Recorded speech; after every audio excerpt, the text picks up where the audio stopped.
Salut les gars, comment est-ce que vous allez? J'espère que vous vous portez bien. Voilà, on se retrouve aujourd'hui encore pour un exercice pour améliorer un peu encore notre compréhension.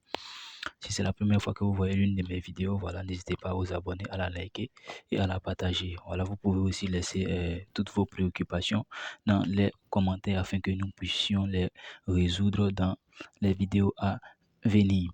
Très bien. Donc, si toi, voilà, tu as des difficultés en dimensionnement d'escalier, voilà, cette vidéo est faite pour toi. Voilà, donc tu n'as qu'à suivre jusqu'à la fin pour combler ces lacunes-là. Si vous comprenez un peu, voilà, ça c'est un exercice de quoi? Des technologies, des structures. Voilà, dimensionnement d'un escalier droit. Voilà, comment dimensionner les escaliers droits. Voilà, aujourd'hui, voilà, nous allons faire ça. Voilà, si j'ai fait cette vidéo, voilà, c'est pour essayer un peu d'améliorer la compréhension de tout un chacun. Voilà, parce que je sais que c'est pas difficile vu la multiplicité des matières avec la complexité de certaines leçons. Voilà, c'est pas facile. Voilà, donc je me dis que aussi je pourrais participer à votre compréhension en vous réalisant ces vidéos-là. Très bien. Donc, j'espère que c'est le cas. J'espère que je contribue aussi à votre compréhension. Si tel est le cas, vous pouvez vous pouvez me laisser des cœurs dans les commentaires. Très bien. Ok. Donc, on nous dit dans cet exercice, soit à dimensionner un escalier droit. Pourquoi? Pour un bâtiment collectif à étage dont la hauteur à franchir. C'est-à-dire quoi? La hauteur à franchir est de combien? Est de 3 mètres. Est-ce que vous comprenez un peu? C'est-à-dire la hauteur à franchir, c'est-à-dire on est en bas, on va monter l'escalier jusqu'à arriver au plancher. C'est ce qui est la hauteur à franchir. Donc, d'en bas jusqu'à au-dessus de notre plancher, ça fait combien? On nous dit ça fait 3 mètres. Est-ce que vous comprenez? On nous dit ça fait 3 mètres. Maintenant, on nous demande de déterminer quoi? Déterminer le nombre de marches N, la hauteur réelle des marches HR. Maintenant, le giron, voilà, on nous demande de déterminer le giron. On nous demande dans la question 14 de quoi? De déterminer la longueur des volets. Maintenant, après la dernière question, on nous demande de quoi? De déterminer la largeur du palier de repos, sachant que quoi? L'emmarchement est de combien? Est égal à 1,20 m. Je vous rappelle aussi que quoi? Le palier de repos, c'est une plateforme horizontale, bon, pas une plateforme, un ouvrage en béton armé horizontal. Voilà, un ouvrage en béton armé horizontal situé à l'extrémité du nouveau volet. Voilà, qui permet, voilà, de se reposer après avoir fait quelques marches sur, sur les escaliers. Est-ce que vous comprenez un peu? Voilà, c'est ça le palier de repos. Je sais pas, bon, tout le monde est déjà monté sur un escalier, hein, voilà. Donc, quand vous montez vos escaliers, arrivez à un endroit où vous voyez quelque chose de rectangulaire comme ça. Voilà, un grand espace où on peut s'arrêter. C'est là le palier de repos. Tu t'arrêtes, tu te reposes un peu, tu continues tes marches jusqu'à au-dessus de ton plancher. Très bien. Maintenant, ici, on va répondre à la première question. Voilà. Réponse. Très bien. On va répondre à notre première question. Notre première question, on nous demande de faire quoi? On nous demande de déterminer quoi? Le nombre de marches. Très bien. Nombre de marches. Suivez jusqu'à la fin si vous voulez comprendre. Suivez jusqu'à la fin. Parce que si vous n'avez pas compris, il ne faudrait pas que quelqu'un vienne me dire dans les commentaires, je ne comprends pas, je ne comprends pas. Ok. Nombre de marches. Si tu as sauté aussi, c'est ton problème. Nombre de marches. Très bien. Ok. Pour déterminer le nombre de marches, c'est très simple. Le nombre de marches, on sait que quoi, le nombre dans une volée là, voilà, il y a plus de contre-marches que de marches. Est-ce que vous comprenez? Il y a plus de hauteur de marche que de marches. Voilà. Donc, on va passer par quoi? On va passer par quoi? On va déterminer le nombre de contre-marches d'abord. Nombre de contre-marches. C'est comme ça qu'on procède. Nombre de contre-marches.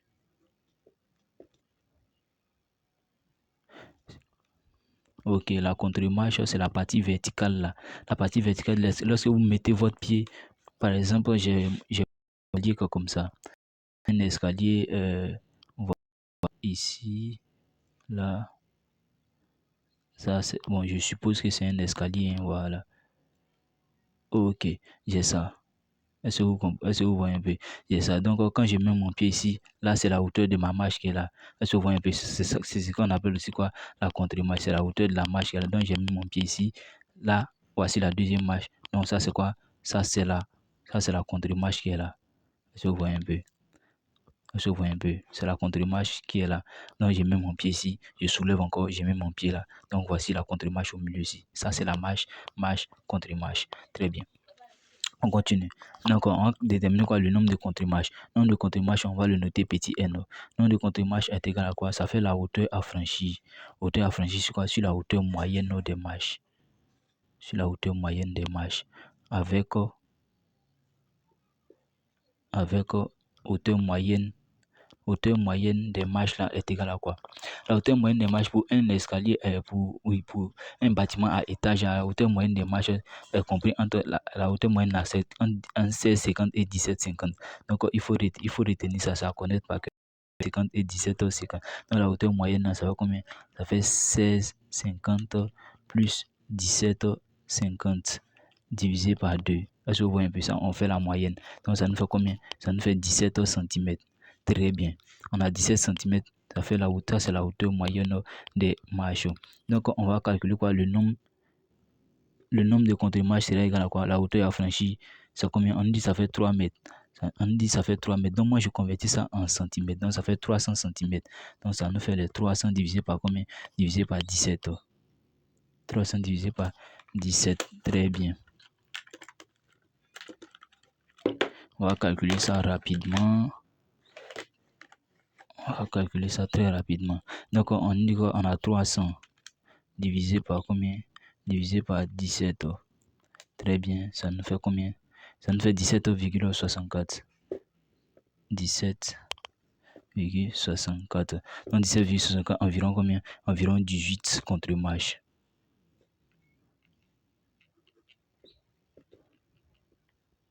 Ok, on a environ 18 contre-marches. Est-ce que vous comprenez un peu? Si on a environ 18 contre-marches, on sait que quoi? Si n est pair, c'est-à-dire quoi? Si ça là, si le nombre de contre-marches est pair, alors on a un escalier à deux volets identiques. Est-ce que vous comprenez un peu? C'est-à-dire quoi? Là, on a deux volets. On a deux volets. Si n était impair, ça allait être à une seule volée. Est-ce que vous comprenez un peu? On dit si n est pair, c'est que c'est un escalier quoi? À deux volets. Donc, notre petit n là est pair. Donc, c'est alors nous avons un escalier à deux volets. On va dire quoi? Nous avons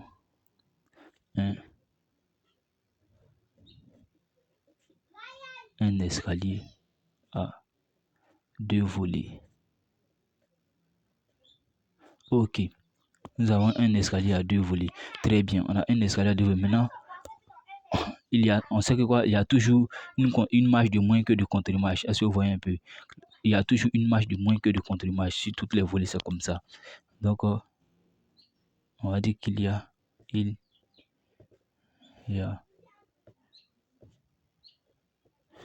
toujours une marche de moins que de contre-marche. Il y a toujours une marche de moins que de contre-marche. Très bien. Donc, ce qui veut dire quoi? Dans notre cas ici, là, on sait qu'il y a toujours une marche de moins que de contre-marche. Donc, le nombre de marches là, nombre de marches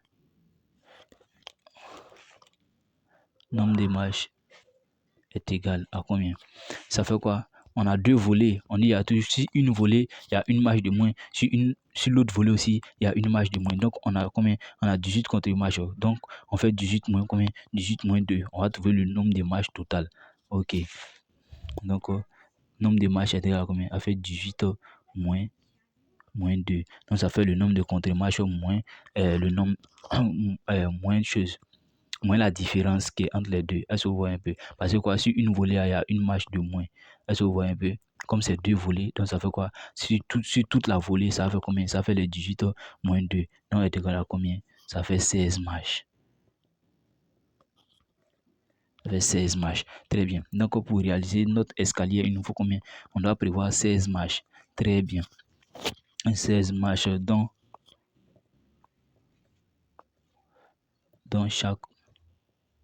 chacune, voilà.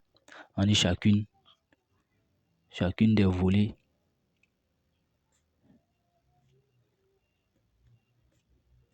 Donc chacune des volées aura combien? C'est 16, aura 8 marches. Voilà. Aura 8 marches. Très bien. Donc, comme on a dit, c'est deux volées. Donc, la première volée a 8 marches et la deuxième volée a 8 marches. Très bien. Donc, on a fini de déterminer quoi? Le nombre de marches. Maintenant, on nous demande quoi? De déterminer la hauteur réelle des marches HR. OK. La question de hauteur réelle. Hauteur réelle des marches. Très bien. Pour déterminer la hauteur réelle des marches, c'est très simple. Donc, hauteur réelle des marches, ça fait quoi? Lui, il a noté HR. HR est égal à quoi? Ça fait la hauteur affranchie. La hauteur affranchie sur quoi? Sur le nombre de contre-marches. Est-ce que vous comprenez un peu? Très bien. On avait trouvé combien? La hauteur affranchie, c'était combien? 300 cm. Le nombre de contre-marches, c'était combien? Le nombre de contre-marches, on avait trouvé 18 contre-marches. Très bien, voici ça ici. 18 contre-marches. Donc, sur 18 est égal. Donc, ça fait 300.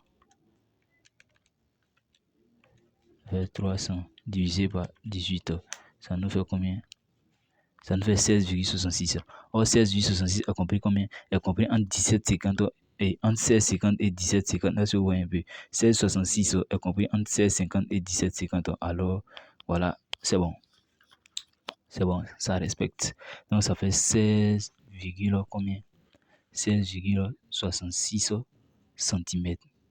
Ok, donc ça c'est quoi? Ça c'est la hauteur réelle des marches. C'est-à-dire quand on va aller sur terrain pour implanter notre escalier là, donc la hauteur réelle des marches qu'on doit prendre là, c'est de combien? C'est de 16,66 cm. Ok. Donc maintenant, dans la troisième question, on nous demande quoi? On nous demande de calculer le giron. Calculer le giron. Ok. Giron. Giron. Ok. Donc, je tenais aussi à rappeler que quoi, le giron, c'est la partie où l'on marche. Par exemple, cet exemple où j'ai pris là, le giron, c'est ici où on dépose le pied. Voilà, où on dépose le pied là. C'est ce qu'on appelle le giron. Est-ce que vous voyez un peu? Tu déposes ton pied ici, tu déposes ton pied ici. Donc là et là, ce sont des quoi? Ce sont des girons. Est-ce que vous voyez un peu? Là, tu vas déposer ton pied. Là aussi, tu vas déposer ton pied. C'est ce qu'on appelle quoi? C'est ce qu'on appelle giron. Très bien. Donc, le giron. Donc, on sait qu'on va appliquer quoi? La formule très empirique de quoi? De Blondel qui nous dit que quoi? Le giron là, plus 2 fois la hauteur réelle des marches est égal à quoi? Est égal à la moyenne de quoi? De 60 et 64. Très bien. Voilà, ça fait la moyenne. Donc 60 et 64. Donc le giron doit être compris entre 60 et 64. Donc giron plus 2 fois la hauteur là, ça doit être compris quoi? Entre 60 et 64. Très bien. Donc on fait la moyenne de 60 et 64. On fait 60 plus 64. Et 64, ça fait diviser par 2. Ça nous fait combien? Ça nous fait 62 cm. Donc le giron plus la hauteur des marches doit être égal à combien? Égal à 62 cm. Très bien. Donc, on connaît déjà quoi la hauteur la hauteur réelle des marches. Donc, on va dire quoi? Giron est égal à quoi? Ça fait 62 moins quoi? Moins 2 fois la hauteur réelle des marches. Très bien. Donc, ça fait 62 moins 2 fois HR. Ok. Donc, notre giron c'est égal à combien? 62 moins combien? 62 moins 2 fois hauteur réelle des marches. Hauteur réelle des marches, on a trouvé combien? On a trouvé 16,66 moins 2 fois 16,66. Très bien. Donc, notre giron est égal à 62 moins. Donc, notre giron sera égal à quoi? Avec 62 moins quoi? Moins 16,66 fois 2. Donc, giron égal. Ça fait combien? 28 68. Très bien. Donc, le giron doit être compris entre 25 à 32. Voilà, 25 à 32. Voilà, si vous êtes dans cet intervalle-là, le giron, voilà, c'est bon. Donc, on a combien? 28,68 68 cm. Très bien. Donc, on a fini de calculer quoi? Notre giron. Ok. Donc, maintenant, on demande de calculer quoi? La longueur des volets. Très bien. Pour calculer la longueur des volets, c'est très simple. Pour calculer la longueur des volets, c'est très simple. Longueur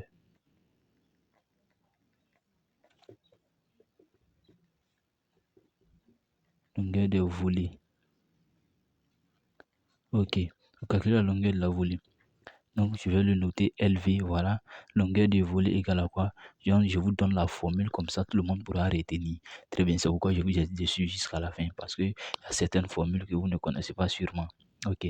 Donc, longueur du volet, ça fait quoi? Ça fait nombre de manches. Nombre de manches multiplié par quoi? Multiplié par G. Donc, longueur de volet, ça fait le nombre de manches multiplié par quoi? Multiplié par notre giron. Est-ce que vous comprenez un peu? Parce que quoi? À la longueur de la volée, je suppose que arrivé ici, voici mon escalier, arrivé là, il y a quoi? Il y a un palier de repos. Donc, tout ça, ça constitue quoi? Ça constitue ma volée. Si je mets ici, j'ai une marche, l'autre marche, l'autre marche, l'autre marche, ainsi de suite jusqu'à mon palier de repos. Donc je prends ici, plus ici, plus ici, plus ici, plus ici, ainsi de suite jusqu'au palier de repos. Est-ce que vous voyez un peu? C'est ce qu'on avait quoi? Voilà, ça c'est le nombre de marches. Voilà. Donc ça fait quoi? Ça fait le nombre de marches plus multiplié par quoi? Multiplié par le giron. Parce que quoi? Le giron, on a une distance qui est là. On a une distance qui est là, c'est ce qui est notre giron. Est-ce que vous voyez un peu? Donc c'est la somme des girons. Donc comme on a plusieurs girons, donc on fait le nombre de la somme des marches là, voilà. Comme on a plusieurs marches, on fait le nombre de marches multiplié par quoi? Multiplié par le giron. Donc parce que eux tous, ils ont le quoi? Ils ont le même, voilà. Toutes les marches ont le même giron. Donc longueur de la volée là, ça fait quoi? Longueur de la volée, nombre de marches. On avait trouvé combien? On voit, non. On nous a demandé de calculer, oui, des volets. Ok. La longueur des volets. Donc, pour une volée, la longueur va faire combien? On va trouver le nombre de marches. Nombre de marches par volée, ça fait combien? Donc, chacune des volets aura quoi? 8 marches. Très bien. Donc, longueur des volets. Donc, ça fait nombre de marches multiplié par quoi? Le giron. Giron, on a trouvé combien? 28 ou 68. Très bien. Donc, giron, ça fait 28,68. Donc, longueur de la volée est égale. Longueur de la volée est égale. Donc, ça fait 8 marches multiplié par 28,68.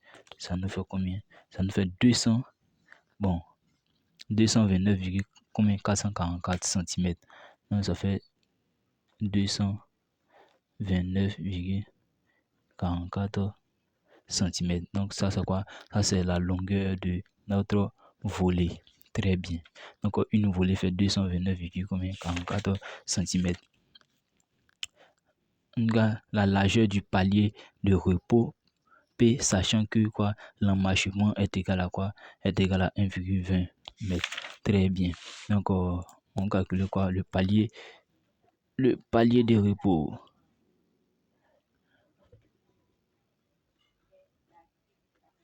Le palier de repos. Pour calculer le palier de repos, c'est très simple. C'est une petite formule, voilà. Donc, le palier de repos, voilà, tout le monde sait que le palier de repos est égal à quoi? 1,20 fois l'emmarchement. Ok, c'est la formule qui lie les deux. C'est ce qui est là. 1,20 fois l'emmarchement. Donc, le palier de repos est égal à quoi? 1,20 fois l'emmarchement. Ok. Donc, le palier de repos ici, c'est égal à combien? Ça fait 1,20 multiplié par quoi? Multiplié par l'emmarchement. Notre emmarchement, c'est combien? On nous a donné emmarchement 1,20 mètres.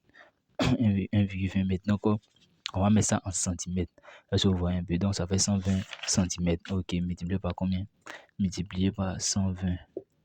Donc, notre palier est égal. Donc, ça fait 1,20 multiplié par 120. Ça nous fait combien? 144 centimètres. Très bien, 144 centimètres. Ok, donc voilà, on a fini. On va le dimensionner quoi? Notre escalier qui est là. Est-ce que vous voyez? Voilà, c'est très simple, hein. J'espère que vous avez compris. Voilà. Donc, c'est la fin de la vidéo. N'hésitez pas à vous abonner, à la liker. Voilà, si vous avez aimé, voilà, mentionnez ça dans les commentaires. Si vous n'avez pas aimé aussi, mentionnez ça dans les commentaires. Voilà, on est ensemble. On est ensemble. C'est la famille. À la prochaine.